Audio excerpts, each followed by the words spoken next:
Very good. I think some of these companies are braver than I would be, actually. I think you have encouraged and inspired us to do the difficult thing. But I think de-risk is about the sum of it. I mean, some of this is extremely difficult to do. I'd love to hear some more experiences of people who have worked with companies in conflict, pre-conflict, conflict, post-conflict areas, whether you've managed to adhere to the principles you were given, whether you've adopted the strategies that were described, and whether you think that companies like Heineken, De Beers, and the others that were referred to, Shell in one of your presentations, have actually done as well as they should. The floor is open, you're on the record. Please put up your hand and we'll take a few and then come to the panel. Will you stand up, say who you are? Hi, yes. I'm Jerry Marshall. I run something called Transformational Business Network, which is a network of business and professional people that use business to alleviate poverty. I've been particularly involved with my TBN members hat on, running it in Palestine for over 10 years, particularly developing the SME sector. And I'm glad Andrew mentioned that, because I think there's so much scope for SMEs to grow employment, which grows wealth, and if people have something to lose, they're less likely to get involved in conflict, but also hope and self-esteem and some other areas. So just to give one example of a project that I have great satisfaction to know that this is something I initiated at the back end of last year and started running this year in Ramallah. It's something called Team Start. It's a program that develops high-growth technology-based businesses. It's now running at the Palestine ICT Incubator in Ramallah. So it creates jobs and develops entrepreneurs, but also it has links to Israeli technology companies so that Palestinians begin to see Israelis as potential customers and partners rather than as the enemy. So I think there are massive benefits in working in that area. But it is a difficult area because I think there is a gap in terms of finance, particularly. There are microcredit type schemes and there's funding for major companies, but I think there's a gap in many countries in funding SMEs, but also a need for DFID and other organisations they have been moving in this direction, but to provide support and encouragement, and the environment, the regulatory environment particularly, to improve that area to help grow the SME sector in post-conflict and conflict countries. And just tell us a story. What was the biggest challenge of arriving in Ramallah? It was remarkably smooth, actually. I think, in fact, the biggest challenge generally, and I've been working particularly to create robust jobs in Palestine. By that I mean jobs exporting services rather than products, because it's much easier to do that over the internet than when there are walls in the way. And actually the biggest difficulty, try and be diplomatic, has been more the wealthy Palestinian business sector with some vested interests, some of which have emerged out of the conflict. And actually I think if we made, the biggest lesson I'd give to people was to make sure you get that part of society on your side and talk to them before publicity comes out on major programmes, because it can cause a lot of problems if the sort of top wealthy business people in the country feel they're being undermined in any way. I should say no more. I hope you'll stay for a drink and somebody will get the rest of that story out of you. Sure. One there and then one there at the back, please. The great thing about entrepreneurs. Graham Baxter, International Business Leaders Forum.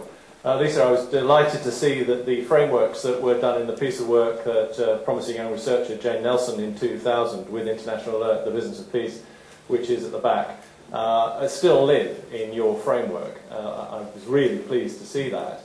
But it's interesting when you look back at that, now 9 years on, there we were exhorted to get involved in partnership and collective action. It was Principle 4 in the original document. Now, Andrew, you've spoken about a classic example of partnership in action, the Kimberley process, and you also referenced the ITI.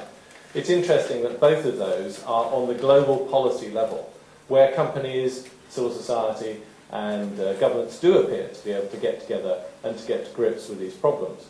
But there are far fewer examples that I can think of collective action in the conflict regions themselves.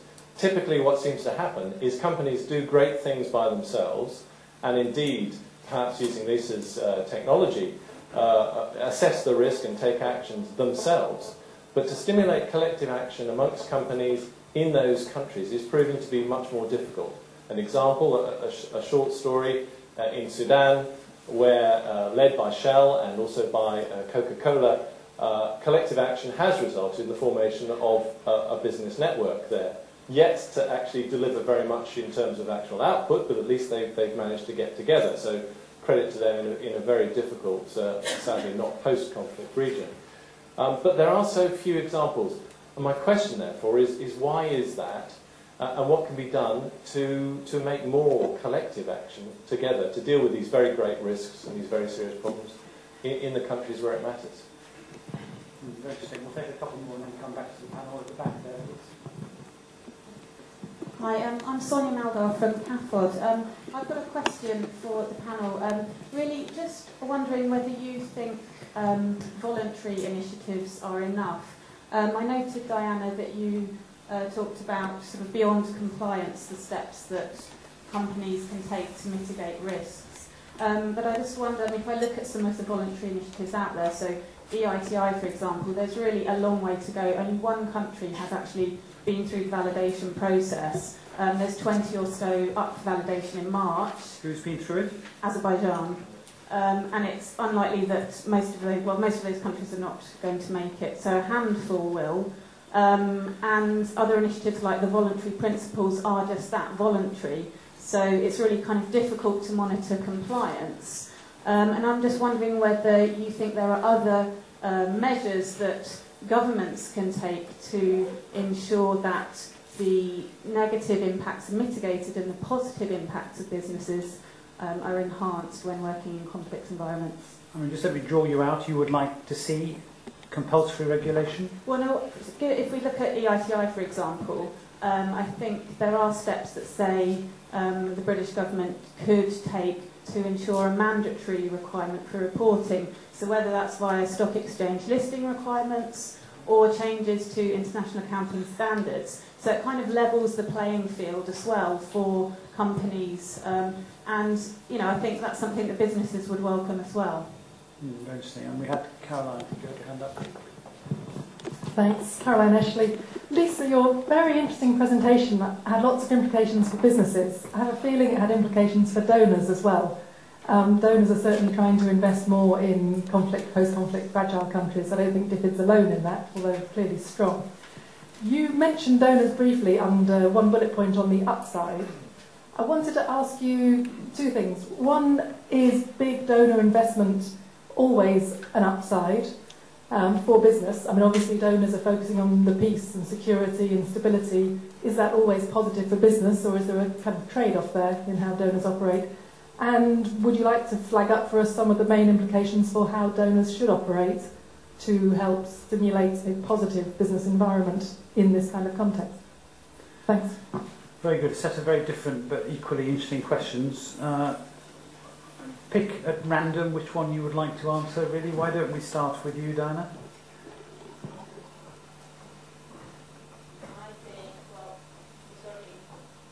No, that's not it. If you push the button up.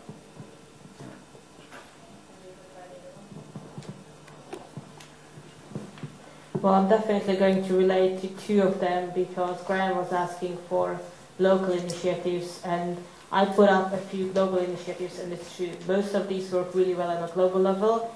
To be honest, I think partially because of the resources. Businesses that are multinational and operate on a global level, they can spare the people, and they have been under a lot of pressure, and they can engage on a lot of these social and policy issues, and they actually are working together with governments on other issues as well. However, one example, it's Colombia. The volunteer principles on security and human rights, I will get to talk about it in a second. That's a set of guidelines, mainly for the extractive industry, on how to operate in a conflict-affected environment, especially when it comes to collaboration or working with private and public security forces in order to avoid mainly human rights abuses by these security forces with local populations. Massive issue in Colombia. Colombian companies that we took the volunteer principles to, and Colombian NGOs looked at it and said, great, very interesting, let's start implementing it. But some of the organizations said, actually, we do have non-extractive companies here that have been accused of massive human rights violations, and this is a huge issue for our country. So some of the NGOs took action. They adapted the voluntary principles to the local Colombian context for the non-extractive industry. They sat down with a couple of government representatives, some of the NGOs, some of them more radical, some of them less, and companies like Coca-Cola, Indu Palma, which is the national oil palm company, and the two big energy companies. And they made the companies, and everybody else signed up to the guidelines. It's now its final round of negotiations, and it's very similar to the voluntary principles. Now, why did it work in the Colombian context and not in other countries? Two simple answers. One, like work.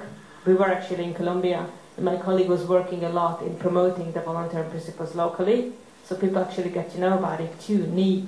Colombian companies do face very, very difficult situations, and people really face life and death matters on a daily basis. So they actually needed any advice that they could get on how to behave in such situations. So I think that's because of that.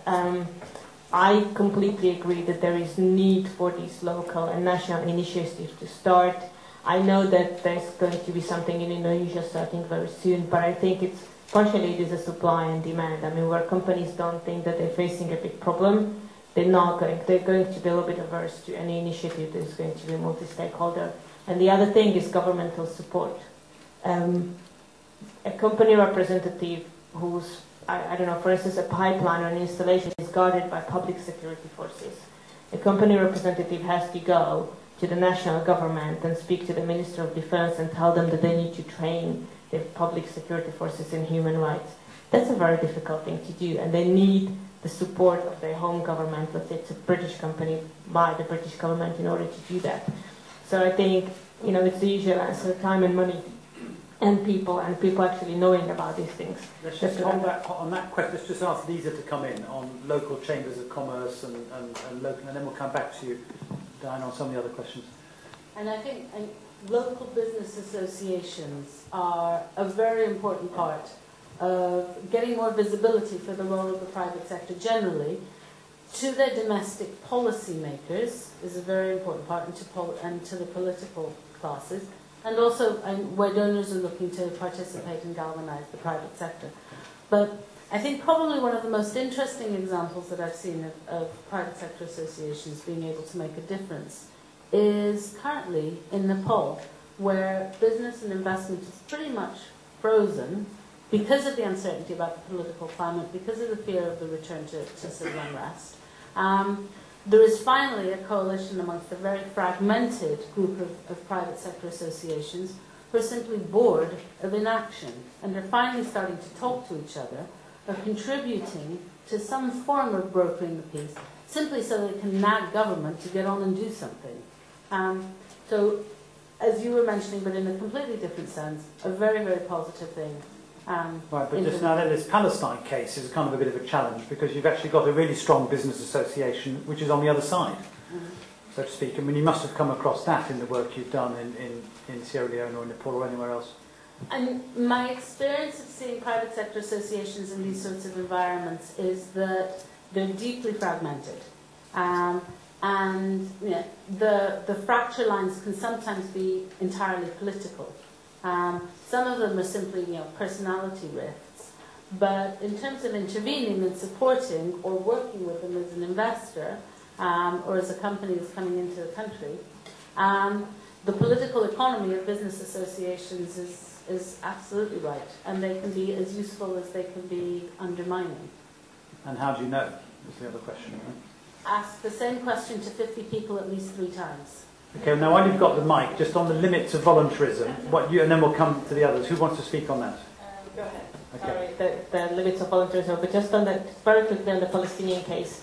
We've been working with a lot of businesses, trying to bring them together and use the personality and their identity as a business person to unite people across the conflict divide. And we have been doing quite a lot of studies on Israel-Palestine as well. One of the problems that we try to mitigate in other conflict contexts is asymmetry. So if the Palestinian business people don't see themselves as equal to the Israeli business people, that relationship is not going to work. as long as they see eye to eye as business person, and the relationship has as much symmetry as it can have, it can be a little bit more successful. On the voluntary principles, I agree that these voluntary or semi-voluntary mechanisms are not the answer.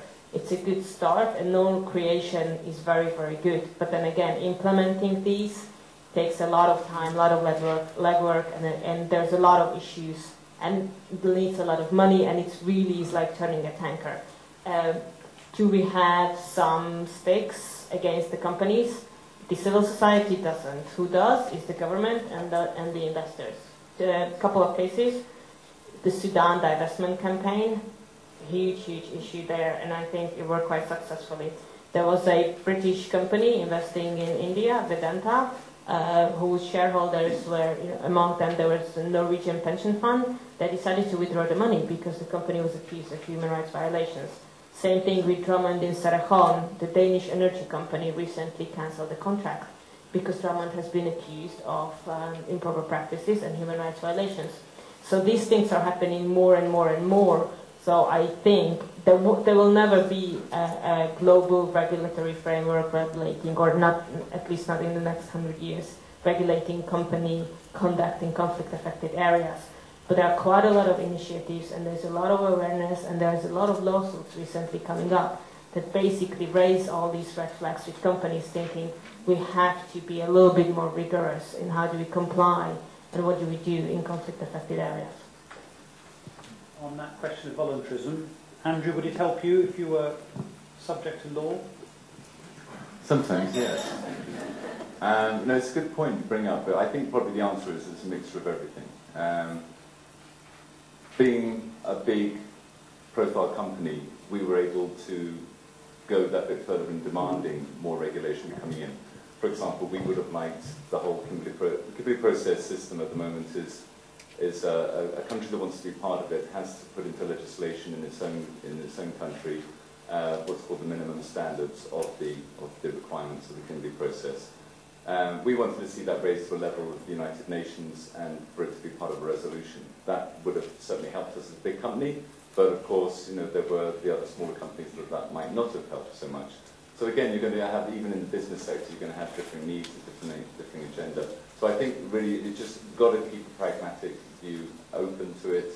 I don't think there's a case for all regulatory, and I don't think there's a case for all voluntary either.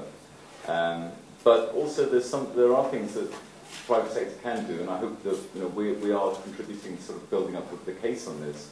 Something called our best practice principles, and this is something which we've developed over the last decade, which contractually obliges our clients, ourselves, throughout our whole operations, and our service providers as well, to a set of fairly rigorous standards, which is not only third-party audited, but fourth-party audited. And if any of our clients are in contravention of that, which includes human rights issues, as well as contravention of Kimberley process and various other things, health and safety, very sort of normal everyday things as well. It's quite comprehensive. And if they're found, what's third and fourth party auditing? SSG does our third party, and then another party audits them to make sure they've done the audit correctly. SSG is a fairly famous, obviously not to you, Simon, auditing company, and don't ask me to say what the acronym stands for. I knew that. I can't remember off the top of my head. I'm sorry. So we have, an auditing company, and then we have the auditors to audit the auditors as well. So that is a way that I think that the private sector can sort of be part of that as well. May I just go on to any of the other points? Yes, please do. That's okay. I'll be very brief. I mean, Jerry, hats off to you. I mean, if you're able to sort of pull this one off in the Middle East, I mean, there's a Peace Prize waiting for you at the end of it.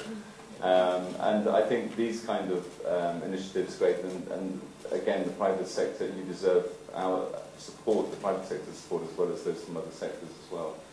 And again, that SME thing I think is very important. Very briefly, an experience I had, the first time I had an experience with this thing, I was in my 20s, and running one of our little offices in Bujimai in Zaire.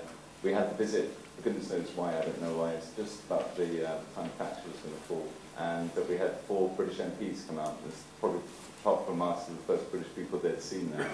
So I was, being the only Brit in town, had to take them around. And one of the visits was to the local chambers of commerce, which I didn't even know existed, to my great shame. And I saw these very noble local people standing up, and all they were asking these British MPs for were help with infrastructure and resources. They said, we don't want charity, we don't want you to throw money at us. What we want is help with decent roads, some electricity. And these are the kind of very fundamental things. These were very proud people who, just like everyone else, just wanted to do the best by their family and build a business in that benign, stable, predictable environment. And God only knows what happened to those people, because history has seen that following that, what happened in that area. So these people, again, it's shameful that they're not getting support from all sectors, but also, I have to say, from the private sector. There's still a lot more we can do in that area. Graham, on business networks in conflict areas, I don't know. I think it's, again, just one of thing of organisation, and I think that's really what comes down to it. And it's very difficult to organise that kind of things in areas where, you know, you've got your eyes on other balls. I mean, protecting your people, protecting your property, and so on and so forth. It's very difficult to communicate. And so I think I've answered the thing on voluntary. Is it enough? I think yeah, just a mixture. And I just wanted to go on the donors one. Again, one thing we're doing, for example, we were the first company, you know, not because we're angels, but we were the first company to provide antiretroviral treatment for our employees and their spouses, and eventually their families as well. And this made perfect business sense for us, because in Botswana, for example, a third of that country, more than 30% of the nation were infected with HIV or HIV positive. So you took the trajectory. You had the prospect of by 2020 the entire population of Botswana would be dead. So we acted because we're in partnership with the government, and we were very lucky we were able to create a great strategy. And I think, again, it's very underrated what the Botswana government has done without a penny from any donors, what they've done by the prudent management of their diamond receipts. You know, this is the other end of the spectrum of how the solution can be found by countries themselves. Okay. Just one last thing on that. So therefore, the donors, we have got experience. We do still need help in our workplace programs, but we have logistical experience as well to be able to. I know that with antiretrovirals, the distribution is very difficult. So this is where I think donors can work more with the private sector as well, with the experience that we have on the ground, and we would certainly welcome further engagement on that. All right, we're going to come back to donors because I want Mavis also to say something at the end, and Lisa will give you another opportunity on that topic. But I just want to pick up a couple more from the audience before, and then that'll be our final round. 1, 2, 3, 4, 5. If you can be really quick, we'll take those 5, starting over here. We've got about 8 or 10 minutes, so just a couple of sentences. Okay. Ida Horner from Ethnic Supplies. A question really for Diana. How do you deal with issues of, you mentioned something to do with complying. An example that is in my mind is where the government in power wants to do something that the locals don't agree with, and that causes conflict. And I think an example I have in mind was over in Uganda over forest, where the government had a view that perhaps a bit of it could be used for sugarcane, but the locals didn't agree, even if they'd actually cut up the forest already to grow food, but didn't want that to be given away as they saw it to an Asian company to come and produce sugar. So as a business, you know, how do you comply? You know, because the locals want something different, and from what the government wants. Good question. Thank you. We'll take the other questions first, and we'll come to the answer. Yeah. Hi, my name's Neil Kelsall from Arrays Trade. Just wondering if there's a correlation between GDP per capita and conflict, if there is a correlation or not. And if there is, then have we got a mechanism of a solution? Like what? No, yeah, like what? What's I don't know. It depends if there's it depends if there's a correlation or not. Well, let's say there is. Then what? Well, if there is, that means we've got to increase the GDP per capita on the poor countries. Maybe the only way to increase per capita is to deal with conflict. But it's catch-22, isn't it? It's That's exactly the problem that we're trying to deal with. How do we increase GDP per capita? Or what about... All right. Thank you very much, Ambassador.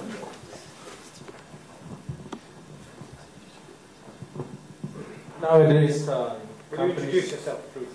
my name is Burhanu. I'm from Ethiopia. I'm the ambassador to Ethiopia.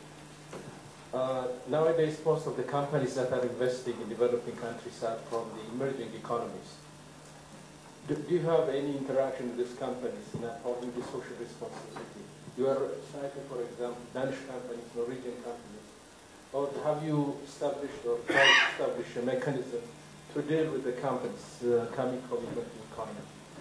Do you have any thought that there are different standards or codes being applied, or that they're not so familiar with Well, I'm codes? trying to find out from the research. I'm not knowledgeable of this, but I know that companies from emerging economies are investing heavily in developing countries.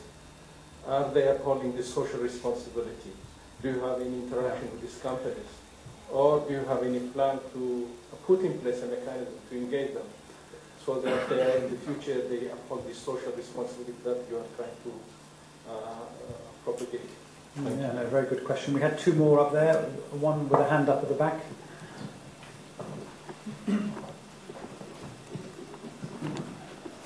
Stand up. My name is Ben Dixon. I work for an international gas company called BG Group. And the question I asked, I think it's been a really interesting discussion, and I understand the two steps that's been laid out. So, firstly, as an international company, the first step is really understanding your environment and doing no harm. And then, as I have heard the discussion, we're talking about a second step here, which is about enhancing the benefits from your operations in these kinds of countries, particularly about jobs and supply chains, and probably less about charity-type projects. And I think the more we talk about that, the better, I think. Now, there's the third step, but I'm interested if there's any good examples, or whether you think companies should just stick to steps 1 and 2, because step 3 would then be for a company to take a more active role in the peacemaking process. And so the question is, should companies be doing that, and if so, how? Very good, interesting question. Was another hand up or not? Yes, last question. Yeah, Kimanand Bhushan from Embassy of Nepal.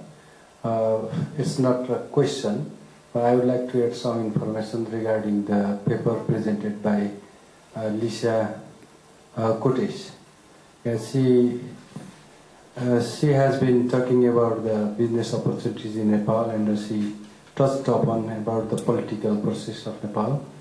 I do not fully agree what she has presented there.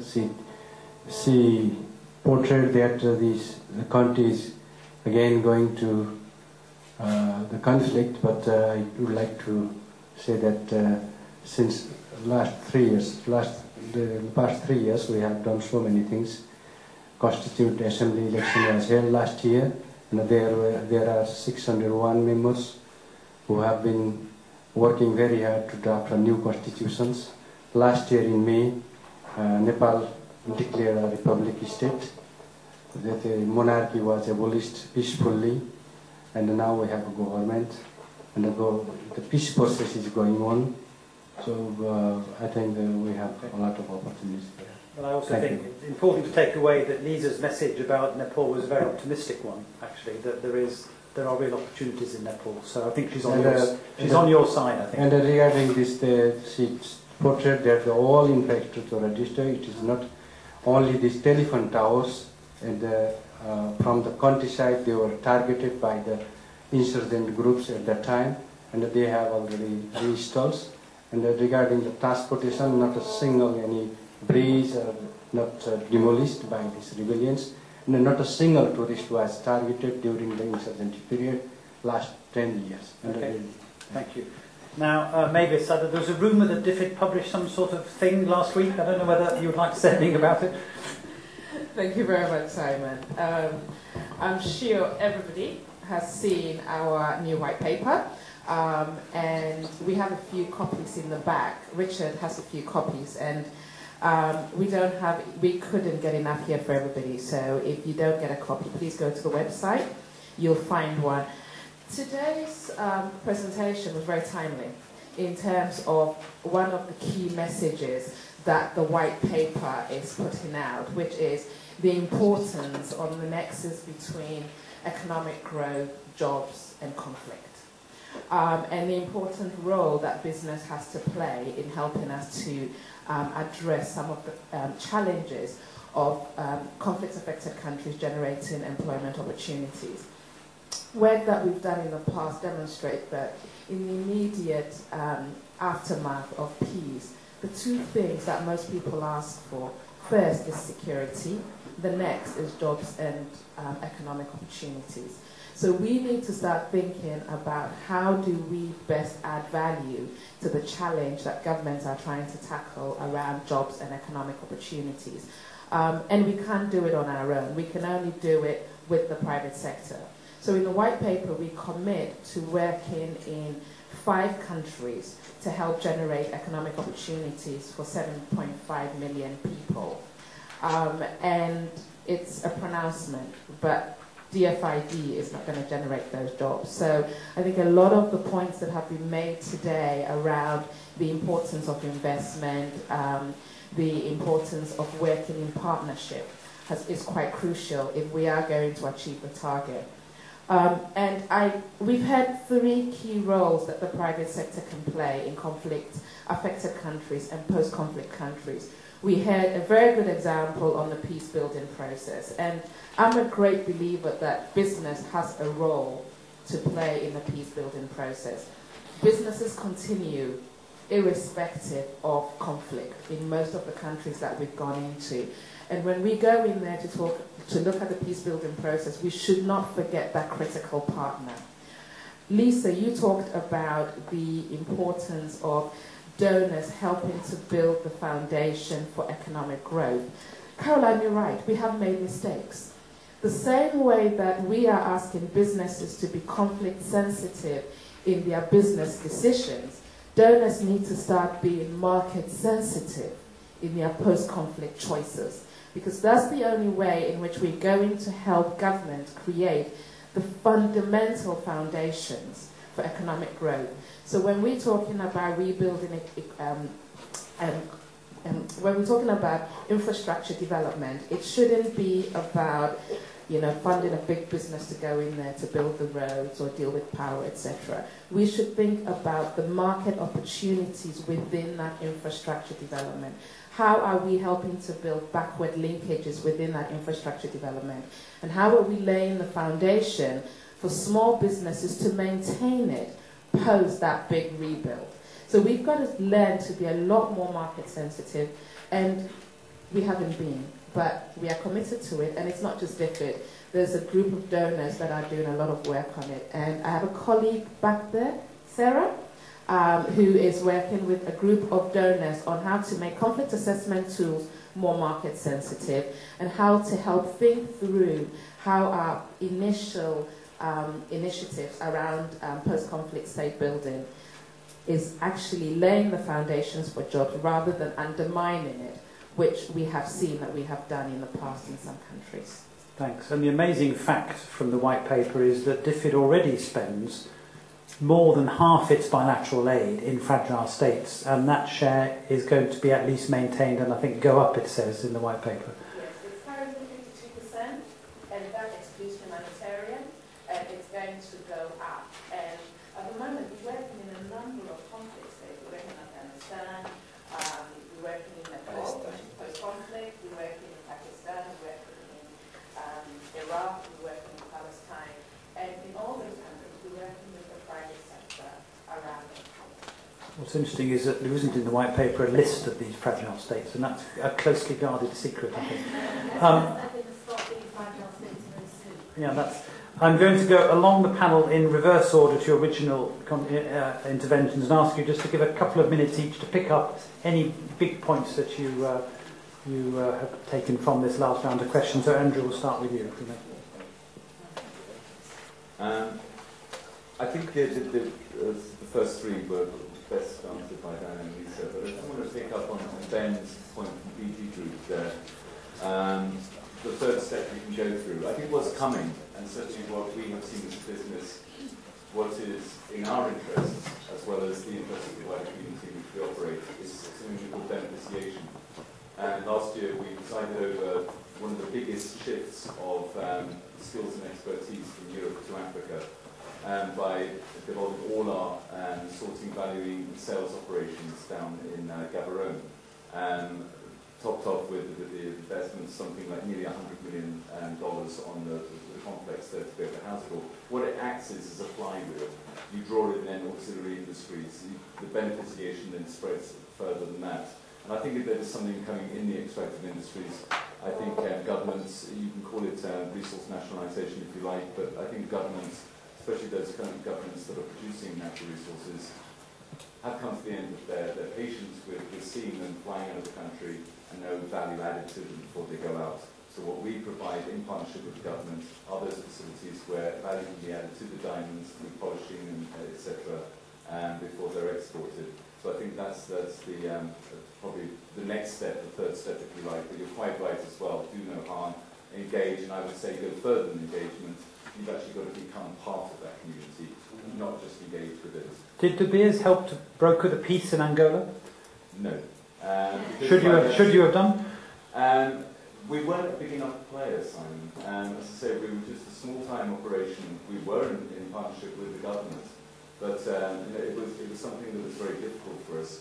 I'm not sure that we're able to claim any kind of thing, apart from maybe helping. Certainly, Harry Oppenheimer was key in negotiations and sort of bridging between the national government and the ANC. We had bankrolled rather a lot of things like first black tertiary education in South Africa and things like that. He was pushing the envelope of the national government, whilst at the same time fending off nationalisation where we were being able to do nothing. But in the end, when it came to those last crucial negotiations in the early 90s, we were quite, Harry Oppenheimer and De Beers were quite sort of central to that. So, we can sort of say that was where we were a big player, that's where we did have some influence. Right, thank you. Lisa. The question about the correlation between GDP per capita and conflict, I think that's not quite the right correlation. I think what we have data that shows is that income inequality and the growth of income inequality is a far more decisive factor in conflict than absolute GDP per capita. And it's for that reason that the work that donors do in the private sector needs to be sensitive to, is that when investment goes in, and jobs are being created, when we're promoting growth, if that growth is unbalanced, if it's continuing to privilege and benefit just one part of the community, then conflict is going to be provoked again or exacerbated. Which then brings me back to the question about the role of donors. Just to follow up on that point, private sector isn't actually very good at assessing the social impact of where its investments are going and the profits and the jobs that they're creating. Donors is a source of information and of economic analysis about the impact on the wider community and on the economy as a whole of a particular business venture. It's absolutely critical. It's the best source of information on that kind of impact. And so, in that sense, the partnership between donors and private sector in a conflict or a post-conflict environment is particularly valuable. But there's one area where the donors, I think, have a particularly difficult task, and I'm not sure that I know the answer to this, which is in the immediate aftermath of conflict and in the stabilization process. At the moment, there are a number of initiatives, multi-donor initiatives, and DFID is also very strong in this area, on stabilization actions, which are about creating short-term jobs for ex-combatants in a hurry. And in terms of normalizing a conflict situation, it's obviously a very attractive thing to do. The economic distortions that are created by those sorts of interventions can be incredibly hard to correct afterwards. It can delay the rate at which a competitive private sector, a competitive private company is willing to enter the market. And I have no idea what the correct answer is and how to manage that migration. But I know that the donors are actually starting to think about that, and there's no easy solution that I'm aware of. I mean, what's a bad thing is giving them all jobs in a parastatal or something, I guess. Is it? A bad thing is subsidised jobs in a parastatal, which is uneconomic and drives all other businesses away. Because you never win yourself from that. Very good. Diana, will you, as you answer, pick up this point about Uganda and what you do about the forest I was dwellers? starting to pick up the Uganda point and also the Chinese and Russian companies point. What you were talking about is whether there's a community consent required for a company operation, even if the government tells you that it's okay, you can go there. The answer is yes. You cannot operate as a company either because there is an IFC regulation and a need, or there is the ILO 169 that applies especially to indigenous communities, but because you're a company that requires a social license to operate. So the example that you mentioned is the Mandwani sugar company that we know that there's been huge problems with it in Uganda. In fact, my colleagues are running a dialogue project between business people from northern Uganda and business people from Kampala who are more capital-based, because there is a governmental economic recovery program and the government is also involved in this whole dialogue process. And the idea is to attract the investment into northern Uganda, but not on terms that are going to disadvantage business people from northern Uganda, and definitely not on terms that are going to exacerbate the kind of post-conflict or post-violent conflict situations. There's going to be huge land issues and land problems now that a lot of the people are returning, and other problems as well. I don't know if you managed to pick it up. I can certainly give you the copy. My colleagues published, actually, it's a guide for investors, published by a peace building organization, which is something that is quite new and we're venturing into it, because it really shows that there can be investment and there should be a lot of market sensitivity if you're trying to rebuild, but it definitely has to be conflict sensitive. Your Excellency, you're right. It's a global playing field that is not level. There are different rules that apply to different companies, and I certainly agree with you that the Chinese and the Russian companies are not very, very eager to come to fora like this and to engage on voluntary principles. I also think that there is a need to engage them. However, if you start an initiative as a Western NGO, engaging with global networks, engaging with companies, you first are going to go for the low-hanging fruit. You'll go for a company that wants to change, especially if it's a global company with a lot of resources, a lot of patience, and a lot of time for you. So I'm fully with you on that one. We love to go to Beijing rather than The Hague. But I think there's still a lot of work to do with companies like Shell, with BG Group, and others as well that are engaging in these initiatives. And again, it's about resources, it's about leverage as well. You know, it's very, very difficult for a small Western NGO to go to a Chinese state oil company and tell them how to behave in Iraq or in Sudan. I mean, it's almost impossible at this stage.